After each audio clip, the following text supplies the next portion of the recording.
Hey, it's Laurel, and it's time to check the tables.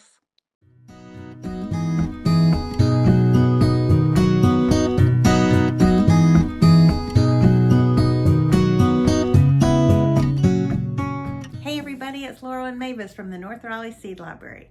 So, first, I have to ask you, are you prepared for all this pollen that came down? So, Mavis and I are, and we have the allergies that make you a little bit runny, but just like you, we're just getting through it because that is what our like welcome to spring invitation is.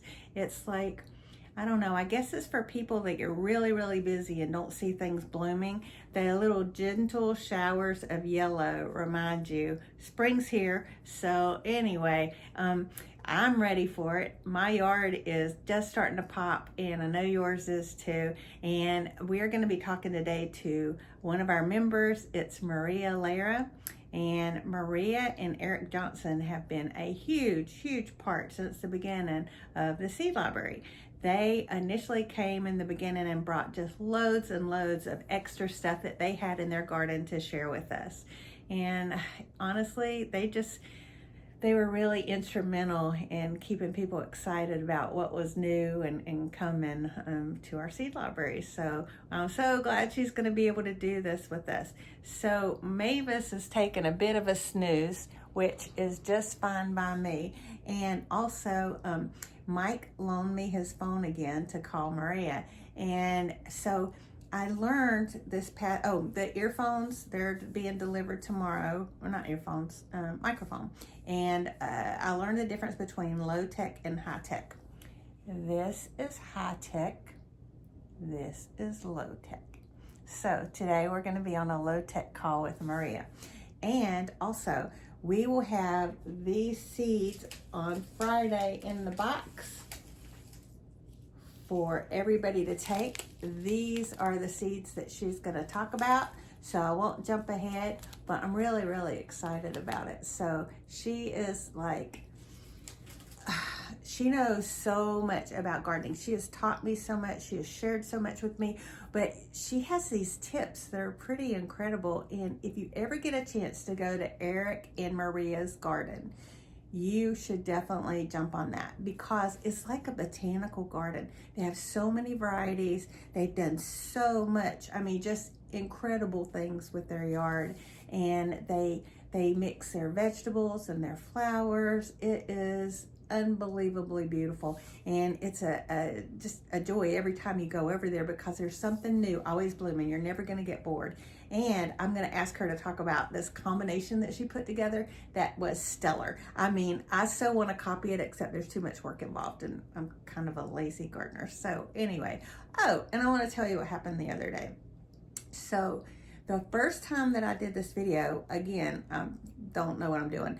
I had a really hard time uploading the video, really hard, like massive hard time, like hours and hours and hours, because of a dumb mistake that I am now aware of and won't be making again. But the result of that, no, it's not me smartening up. It was, I got a tree moved. When I got super frustrated, I went outside and I yanked up another plant and I dug another hole and I moved the tree, and it looks so much better in its new home. I'm very excited. I should get frustrated more often. I tell you, again, every single time you come, my plants walk. They will be in different places. It's sort of like hide and seek, you know. It's like, where did this plant go?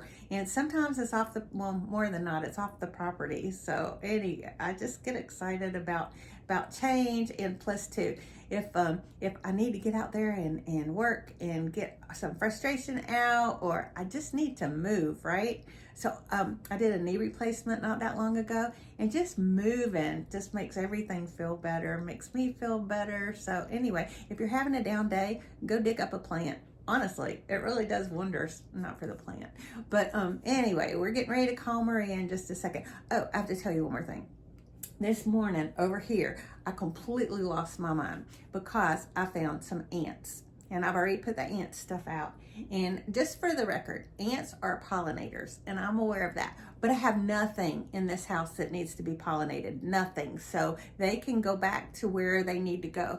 And the only bug that I'm afraid of is ants. And it's because you can't feel them, right? And all of a sudden you look down and But Mike, he can't stand spiders. That's his kind of a bug. And so it works really well that we're paired up, because spiders don't bother me. I take care of them and he takes care of the ants, and all's right with the world.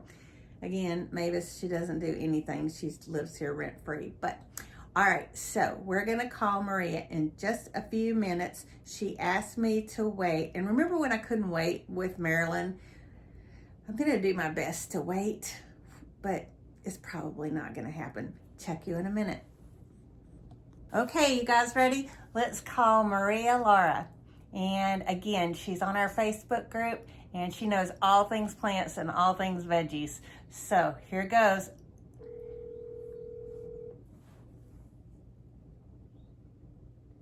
Hello? Hi, how are you? Good, how are you doing? I am so excited about this. Okay, so I have to tell you, I got problems. I got ants. So these ants came in this morning, and they're kind of on the wall where the window is, and they're freaking me out. So I got a quick question. So I got a flower box that's right up against the window. How do I keep the ants from coming through? You got any tricks on that? Because there's these traps that you can just get at, just Lowe's or Home Depot. Taro, Terro, I think. Okay. They're like a gel thing. Mm-hmm. And they work like within 24 hours. Okay, so I need to tell you this, and you know me, I always have to do something ridiculous, and I think I fell into the ridiculous part this morning. I had those taro traps, but I only had one, and so I can't see like tiny print, and I didn't want to take the time to go find Mike's glasses, so I got some scissors. And I opened it up and I spread it all over a paper plate, and I stuck it up underneath this little table on the other side of Mavis. And now I'm wondering, was I supposed to leave it in the box? Yes. Oh. You just leave it in its container. So basically I've invited the whole ant world to come to my house, right? You just leave it. Yeah, you just, it almost feels like you're turning it upside down. Yeah. Yeah. Well, and then you just clip the little end. Get the glasses next time. Glasses are gonna work. What do you think is gonna happen now? That stuff is really sticky. Oh, I know. I'm telling you, I got it on some work gloves because I had to put work gloves down there. And so anyway, I've tossed them because I'm kind of worried about it, and I can't get it off the work clothes. So let me ask you, what should I do? Should I throw away the paper plate or just hope for the best? Another trap. Time to go to Lowe's. Well, hang on a minute. I'll show you. Hang on a second. This is for real. Oh, wait. You can't see, but you'll see it in the video. Just... Okay. I'm under the table. Okay. So when you watch the video, I'm going to throw this away, okay? Because this sounds like it was not a good plan. All right. So back to Lowe's. Okay, I'm sitting down. Oh, my microphone comes in on Thursday. So anyhow, I'm very excited. So we're pre-taping this, just so you know. Okay, so the first time that I taped, I had a really hard time uploading. The second time I taped, I did better because I let it upload to YouTube all night. And then today is Wednesday. We're going to post on Friday. And I have to tell you how wonderful Maria is. Maria brought seeds ahead of time that I can put in the box for Friday that we're going to talk about. So they're actually going to be at the seed library on the day that we put this out. So I'm so grateful. And she brought a crap load of seeds. I'm talking not one or two or three, like monster supply of seeds. So thank you to you, because these aren't cheap. So anyway, and before we start too, can you tell them your cool secret? So it's like the best idea in the history of the world about the cement blocks. Oh yes, I did.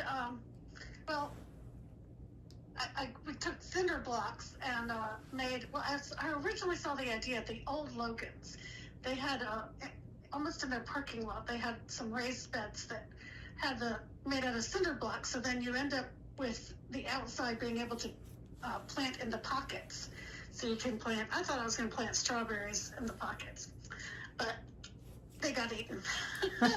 So I ended up doing herbs, which works great because it deters animals from coming in, because most herbs are kind of smelly. So then, and the other thing that I like about the cinder blocks versus wood is that, you know, I'm never going to have to build them again. That's true. Yeah, they were, I mean, Eric built them, and they were very heavy getting them down there, and it was work to build them the first time, but we never have to do it again. They're permanent. So that's the other part of that's appealing of that. Like, you know, if you get the tin one, the metal ones, or the wooden ones, you're going to eventually have to replace them. But the cinder blocks, they're there. I mean, it looks beautiful. It's such a pretty border all the way around. It's got all these little flowers popping out of, you know how that cinder block has that divider in the middle? She's got stuff coming out on both sides all the way around her vegetable garden. It's stunning. It's stunning. I did something kind of crazy, which is one of the beds has all different kinds of mint, which I think some people would consider a mistake. And it has grown in the beds a little bit, but I have to pull it out maybe twice a year, where it kind of snakes its way in the bed. But other than that, it's been pretty good. They have, you know, I have to pull it from the side because it'll drape down and then root down, but it hasn't been hard to manage.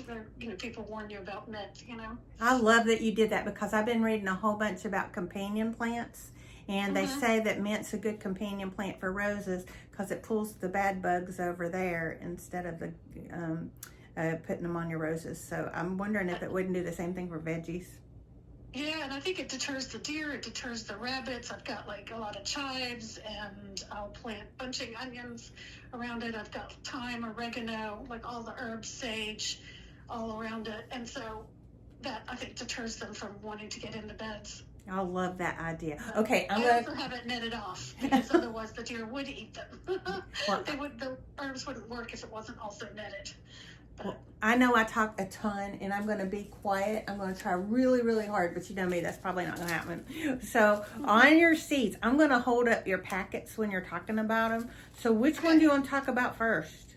Let's do the tomatoes. Okay, let me find those. Oh, and you got to tell your funny joke, because I love your joke about the tomatoes. Was it that's what Jess from Roots and Refuge, she's a YouTuber. Is it this grocery store ones takes like disappointment? Is that the joke? No, German Johnson. Oh, the German Johnson. Okay.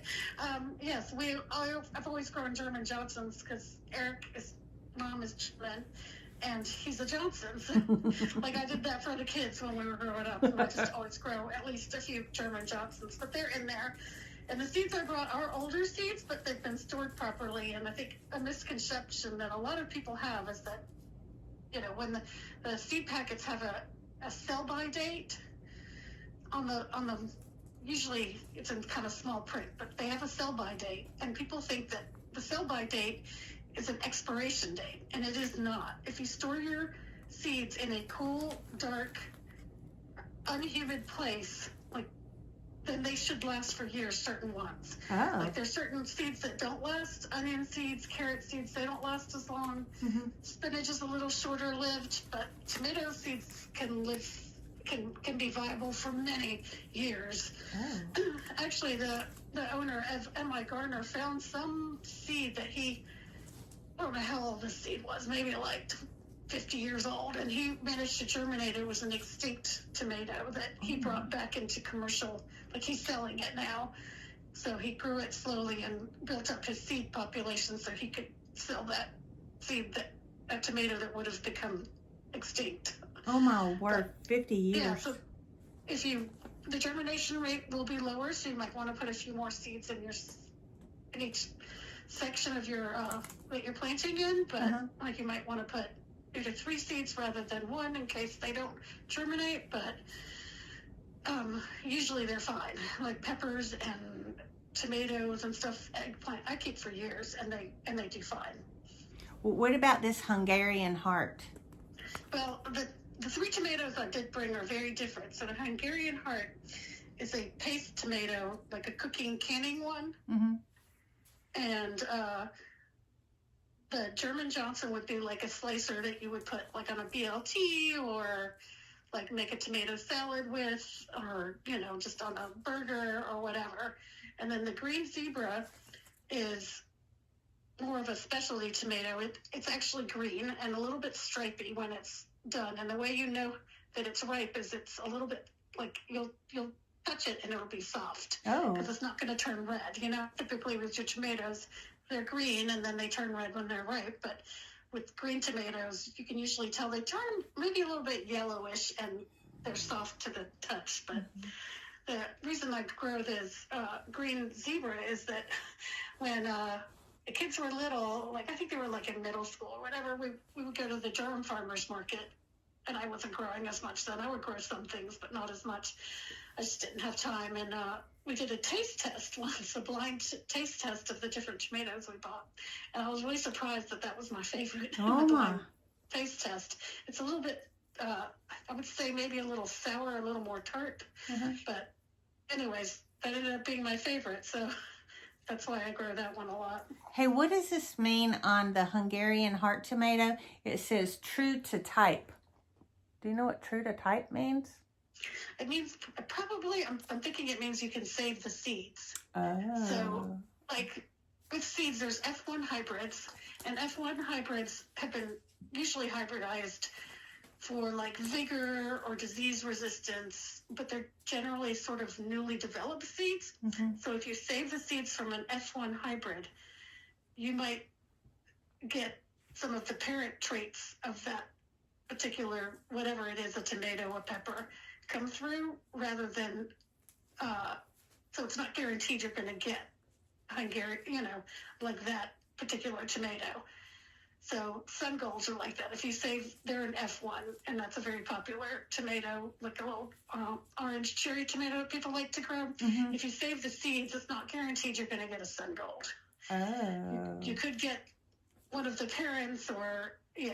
So it, usually with the heirloom seeds, they've been saved for so many generations that it's like a solid established genetics.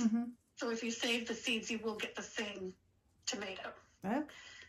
Yeah, so that's kind of interesting because a lot of what we eat in the grocery store are F1 hybrids, and if you save the seed of something you bought at the grocery store, you're more than likely not going to get exactly that same. I know I've told you this, but you realize I'm going to die during the zombie apocalypse. I don't know any of this stuff. No, I'm gonna feed you. I love you.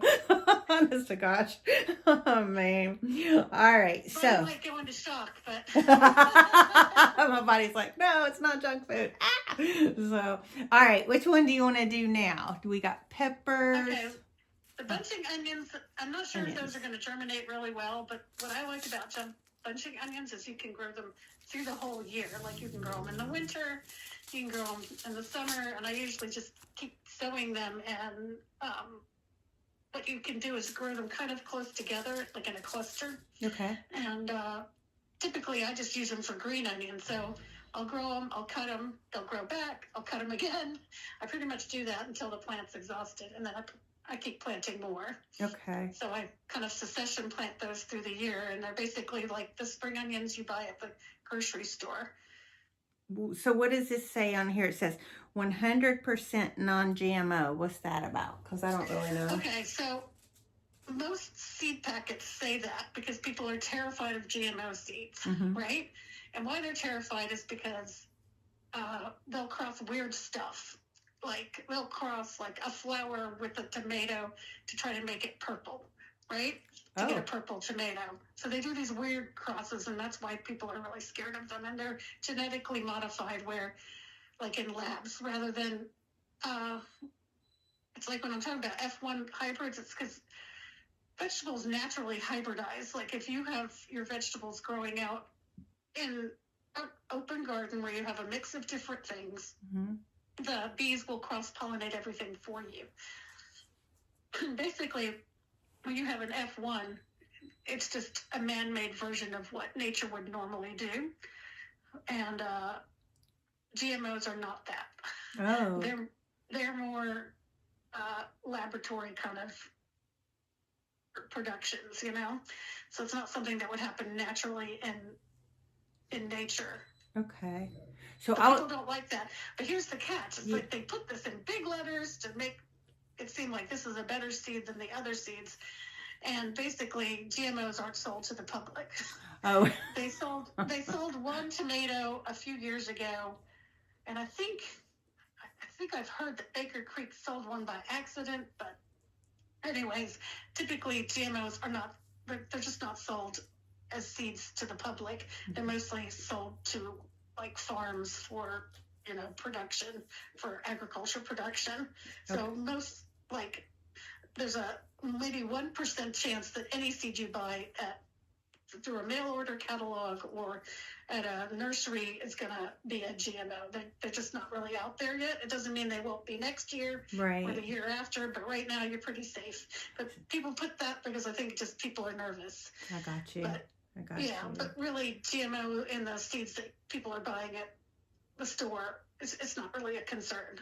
I'm so glad you told me that, because honestly, and I tell people this all the time, I don't know jack about gardening, and I'm learning so much from each of you guys. I mean, it's like I pick up all these tidbits, and I tell, I've said it a million times too, that, you pick up a fact, you're going to have to lose another fact because your brain can't hold it all. So, it's so hard. And so my trick is, I love reality TV, and if I turn my head to the side and I go, pound on the opposite side, I can lose one fact to fill in another fact. It's awesome. It works all the time. So on Sunday night when 90 Day Fiance comes in, I tilt my head, I dump out a couple of useless other facts that are kind of really important so I can keep that reality TV info in. It's very, very, top of the list. So anyway, so what is a Zulu? I keep seeing this jump out. Yeah, so that's a pepper. Let me see. I gave a few different kinds of peppers. That's like what I call a novelty crop, and I usually try to grow a few kind of fun things in the garden that you can't get at the grocery store. You can't even sometimes get them at even an organic or more localized farmers market, say like the Durham or Carrboro farmers market. Okay. But sometimes you can, some of this stuff. Sometimes the farmers will grow it, but it's dark purple pepper. I grew it kind of for fun. I'm growing some different things for fun this year. That's why I gave the seeds. They were dark purple, so they were really pretty. If you were making a pasta salad, then you got this dark thing in there. So they were kind of fun to grow. They're a little thin-skinned, but it's not the kind of plant I would plant 6 of. Right. I would plant 1 or 2 and then just try something different. And the can I one like that. Can I ask you real quick on here? It says heirloom seed. Since you were talking about all the F1s and all that, what's the difference with the heirloom? What's an heirloom seed? An heirloom is one that has been passed down from generations to generations, and that's usually open pollinated, which is you can save the seed, and you will get, if you save the seed, you will get the same pepper. Oh, cool. Okay. Yeah. So then, and the albino bullnose that I gave, those are Baker Creek seeds. Okay. So they tend to have more unusual seed selection there. They have a lot of kind of interesting things to grow. I like to order a few kind of different things from them every year and see what they're like. What do you use the albino bullnose one for? That was I just put it in just pasta salads and things like that. Just, anything you would use a pepper in, you could use that one. It was a pale color. It was kind of productive, but thin-skinned pepper. But you can use it in anything. You can use it in omelets, soups, anything that you would use just your regular bell pepper in. But they were a little thinner skinned than your typical green pepper. They were smaller, but there were a lot of them. No. Well, so I got a question. Okay, so I see on this jalapeno, so you've got pepper, chili, jalapeno, and it says on here, it says, I just saw frost sensitive, 63 days from transplanting. So are all these peppers frost sensitive or just this packet? Yes. The only seeds that I brought that are not frost sensitive are the bunching onions.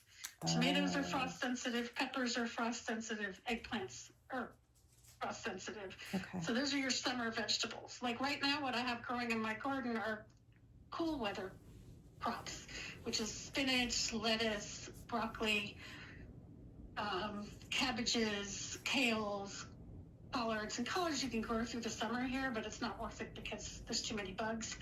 Oh.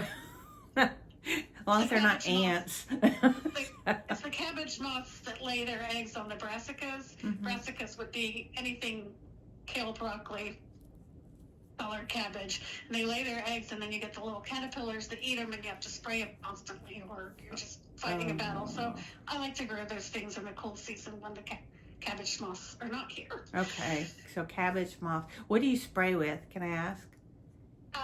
Usually with that, it's like it's BT, so bacillus. Oh, I don't even. You're fine. Don't worry. BT. Like BT works. Yeah, BT works, but BT is what I spray for anything like that. Okay. It is an organically approved spray. You can spray it and harvest in a day or two, and it's fine. It's safe. It's just basically a bacteria that it just kills the caterpillars. Okay. All right. And then what are cheese peppers? That sounds cool. Cheese peppers are these little peppers that I actually bought those seeds originally at the Durham Farmers Market, and I've been saving them for years and regrowing them.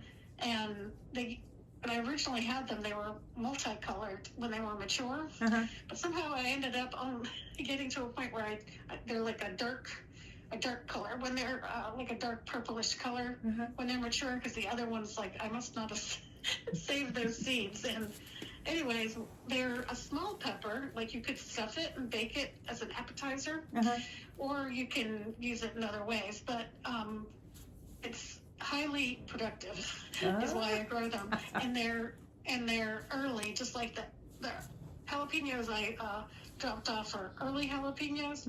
Those things produce like crazy. Like, just one plant will produce just so much, and pretty early on. So I always plant those two to get something early in the season. But those cheese peppers will produce from, like, early June to November. I'm usually harvesting my last peppers right before Thanksgiving. Oh, good grief. Yeah, they go on and on. And I freeze a lot of them because it's in that pickle. We Eric pickles a lot of the jalapenos. He'll just have jars of these pickled jalapenos that he likes to eat. Well, so now I see banana, jalapeno, and poblano. And so you've got them in these cool little packets. I'm going to ask a dumb question. I think I know the answer, but I'm not 100% sure. If you want to get seeds out of a pepper, you just open it up and scoop them out and dump them in a packet, and then you're done, or no? No, you dry them. I put them on a paper towel and then dry them for like a good week. Oh, wow. First. Yeah, okay. And those little packets, the funny little packets, those are all seeds I've saved. Okay. From other peppers. From peppers I grew. Oh, wow. Okay, so you take the seeds out, you put them on a paper towel for a week, a dry paper towel?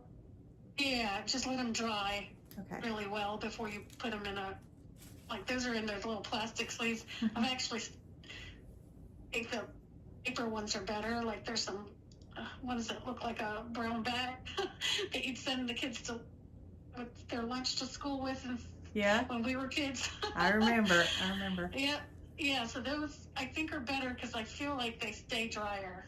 If there's any moisture and you put them in those little those teeny Ziploc bags, then I feel like the moisture would stay in there. So you have to make sure they're really dry. Okay. And so then what do you do? It dries for a week, and then what happens? You can plant them?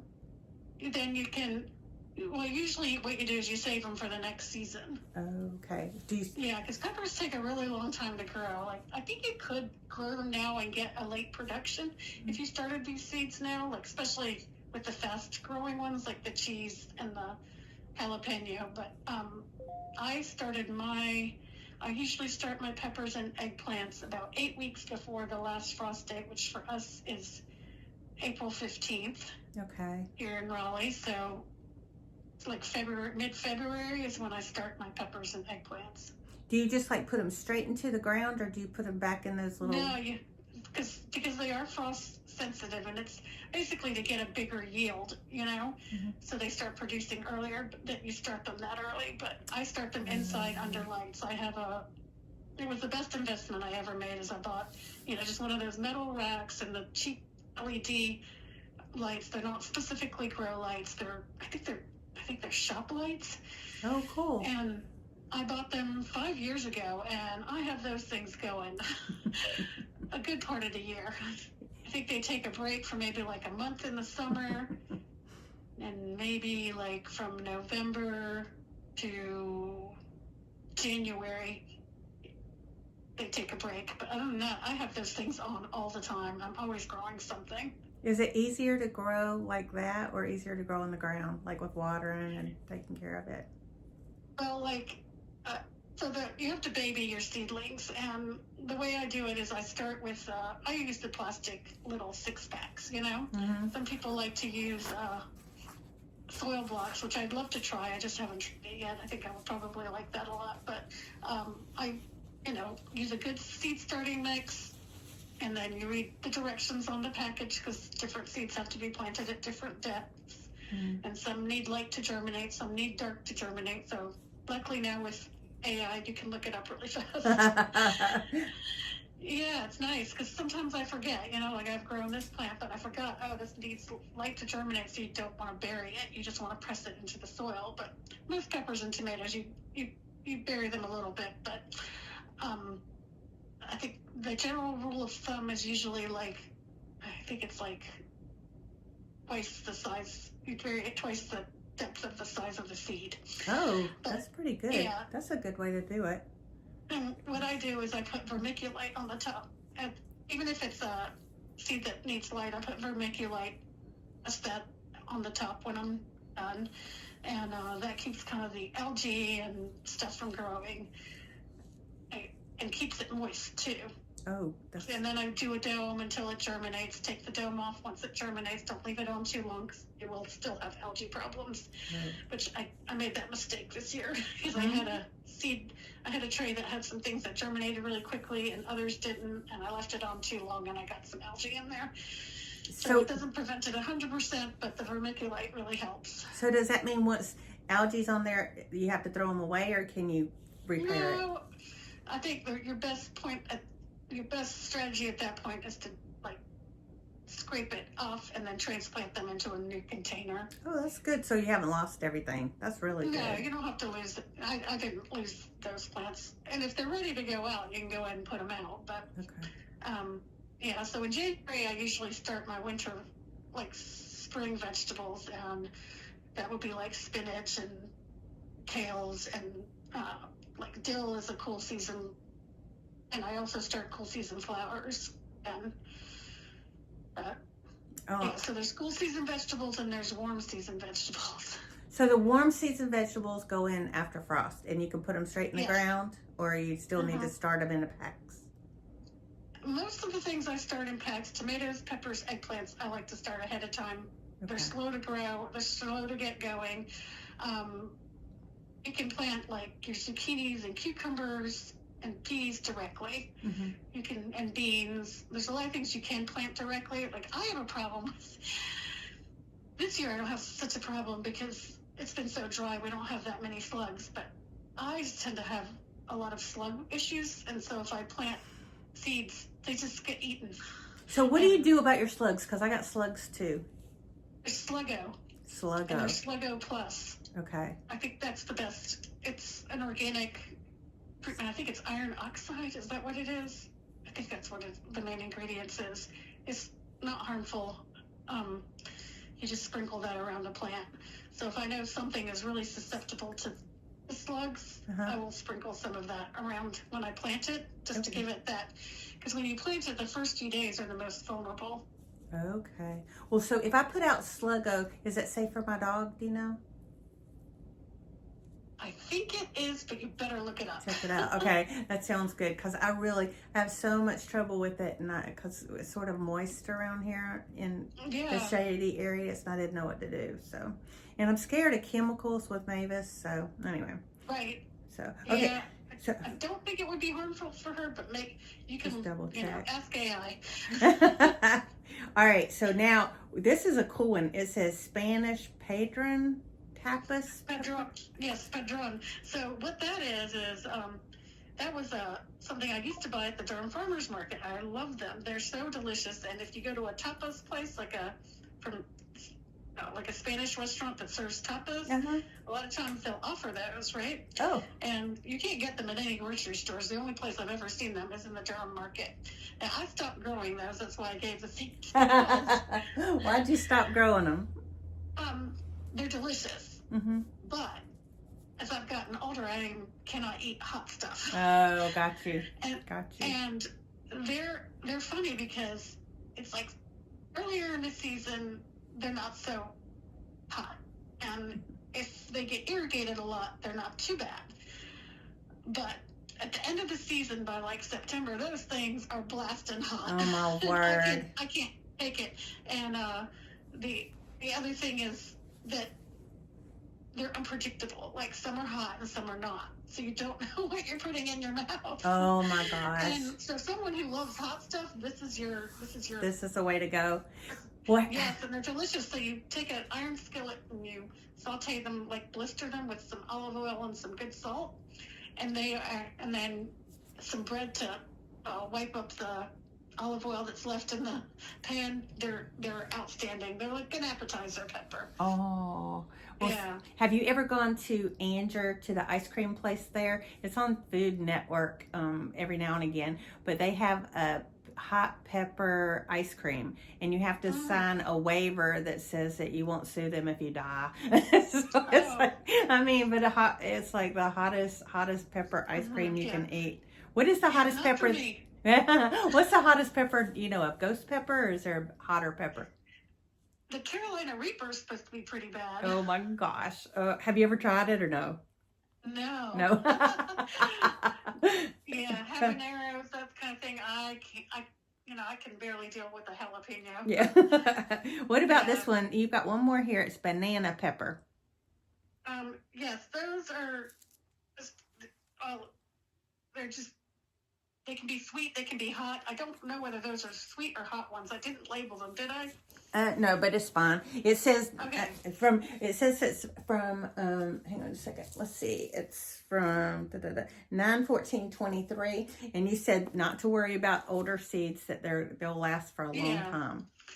Yeah, so I don't know if those are hot or the sweet, but they come in both. I mean, I grew up with my parents buying those at like the state farmers market. Oh. And we would put them on sandwiches and all kinds of things in the summer.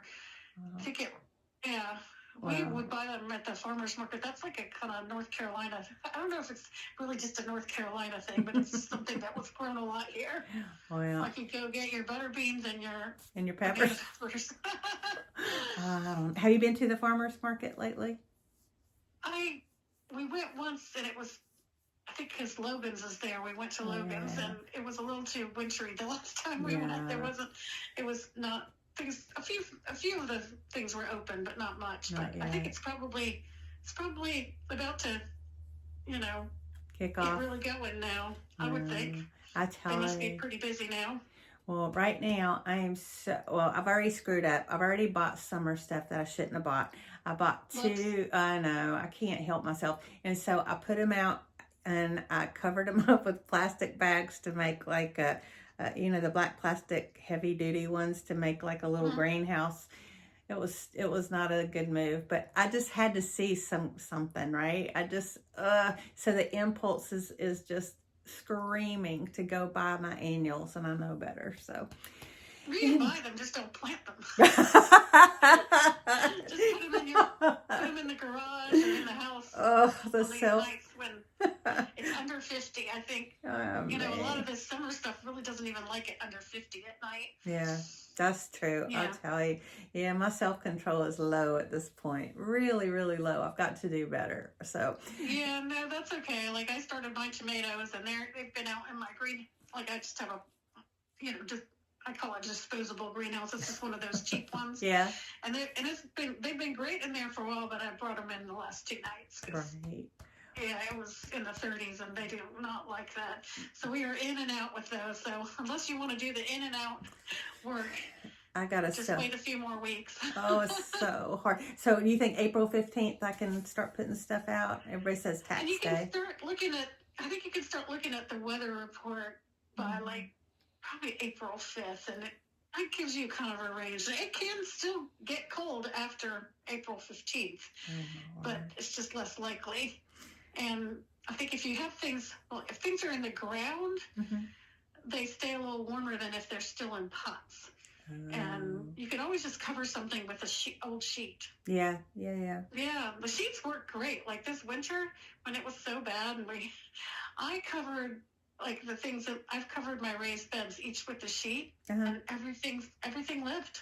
That's very good. It didn't look great, but then once the weather got nicer, it just took off.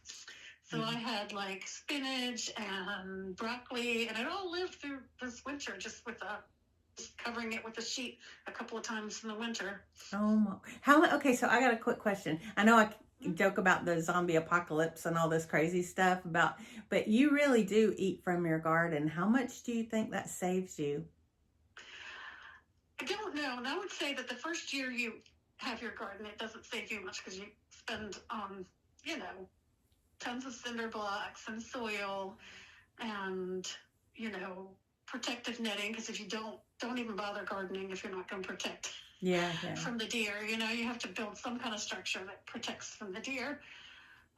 So I think if you're going to do it, and then, I invested in the lights, but it's been 5 years now, and now I barely spend any. I put a layer of like cow manure on the top of my raised beds once a year, and then I fertilize with organic fertilizer when I plant things, but I grow in them and harvest even through the winter, and we buy very little. We buy things that we don't have room to grow.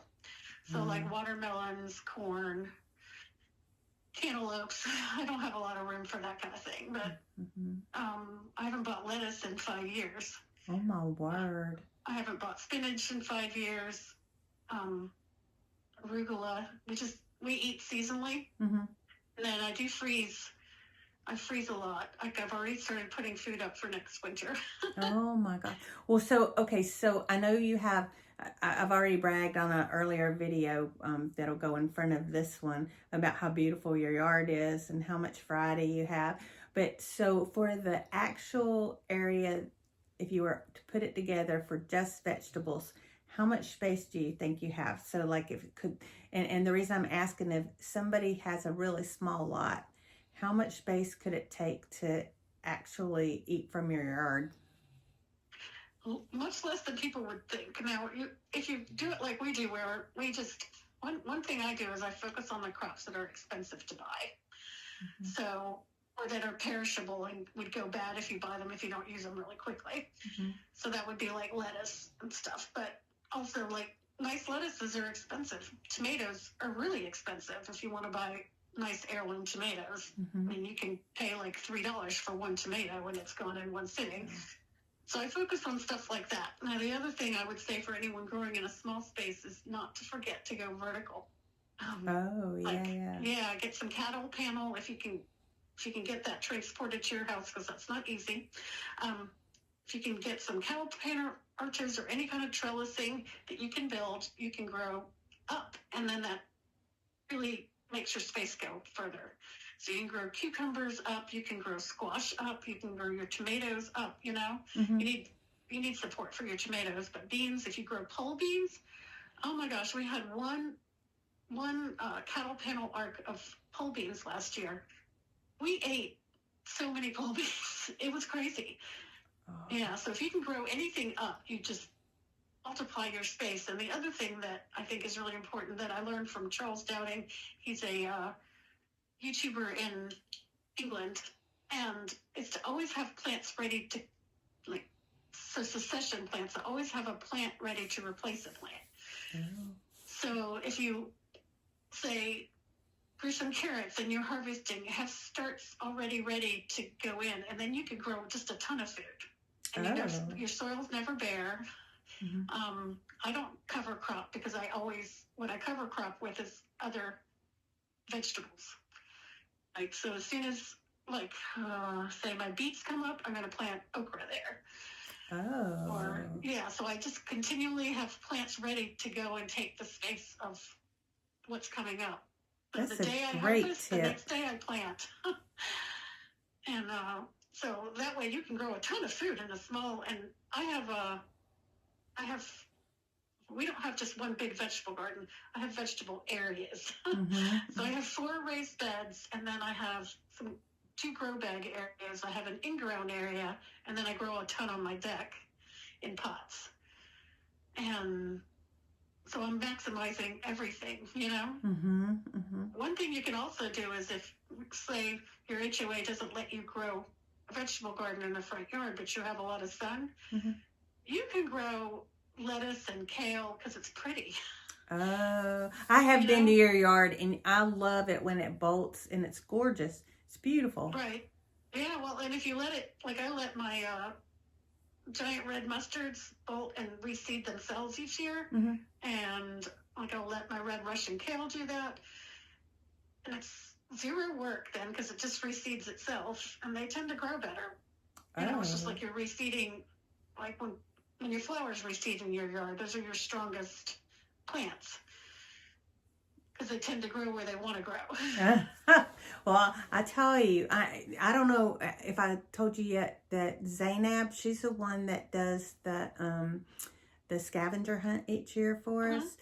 She is like my HOA hero. We're gonna do all about HOA and restrictions on gardening next Friday. But she has some ideas, kind of. But I love the idea of being able to use your vegetables, what you just said, as flowers to kind of get around it and still have something to eat.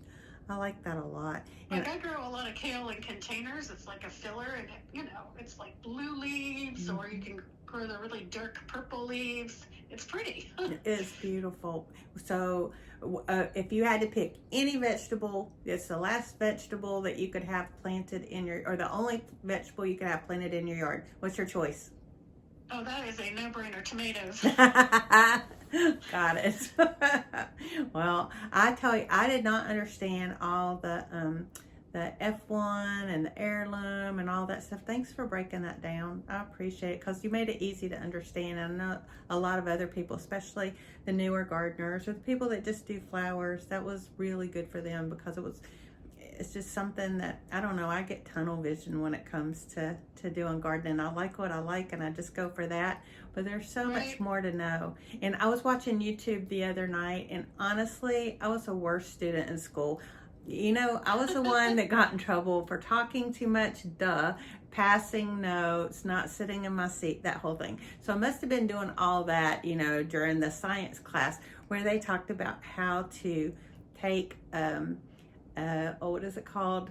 What's the thing at the end of the rose? The hip, and how to divide it up and how to cross your own roses, you know, just for fun at your own house. And it was fascinating. I know as a 7th grader, it was not. But at this time of my life, it's fascinating. And learning about this stuff with the seeds and just kind of what goes into it and kind of the science behind it, it's actually interesting now. It's sort of like, you know how like you've got all the cool equipment, like wait, what is that one piece of equipment from way back that got broken that you said that you wish you had again? Oh, my bulb dibbler, yeah. So wait, I think you cut out. Your what? It's a bulb planter, but it's kind of shaped like a dibbler. Yeah, it was one that they made back in the 80s. It was Canadian, and I found it on eBay a couple of times, but every time it's already sold. Oh, if anybody has a bulb planter, looks like a dibbler, let Maria know. She would love to talk to you. So, made in the 80s. But it's like all the things like Lila, she's got a tractor. I think that's the coolest thing in the whole world. Everybody's got all these cool yard tools, things that would not have interested me in a different time in my life. But right now, I'm very excited. So, anyway. It's kind of interesting because I think some of what you learn in school, if it's not relevant to your life, then that's right. It's boring. That's right. At the time, it wasn't lip gloss, so who cared, right? So, yeah. Like now, we really enjoy a botany class. That's true. That's true. We all get A's. I like it. I like it. Well, thank you so much for doing this. I appreciate you more than I can say. Oh, thank you. Well, all right. So I'm hanging up. All you do for the library. Girl, right back at you. I said earlier that you guys were the ones that really got this thing off the ground. If you hadn't been bringing your stuff, I don't know that we'd have had much to share. So I will always appreciate that. So, all right, I'm hanging up, and then I'm calling you back after I end this video. Sound like a plan all to right. tell? And when I call you back, I'm calling you back to tell you did a great job. You really did. Okay, right. girl. Talk to you soon. Bye. All right, bye.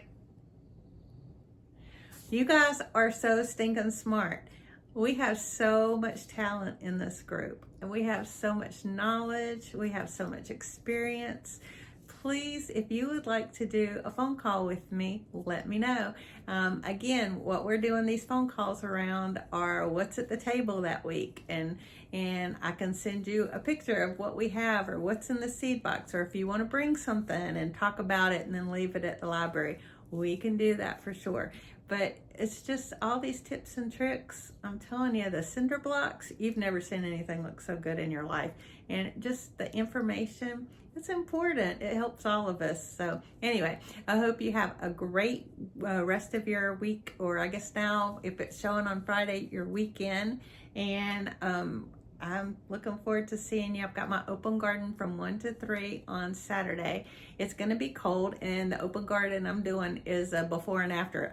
It looks like nothing now, and later in the summer I'll do an after. So that's pretty good. Don't forget, we have the dinner coming up, and that's the first Thursday in April at noon, and that's going to be at Relish. So hope to see the lunch crowd there, and you just come and have a good time. It's just a lot of fun. Make sure, if you could, just to put down that you're coming on the what is it called? Not an invite, on the announcement on our page, just so I can kind of give them an idea at the restaurant how many to plan for. And then I'm going to go ahead and wake up Mavis and get her out in the yard, moving around a little bit so she's ready for her afternoon nap. All right, have a great day, you guys. See you later. Bye.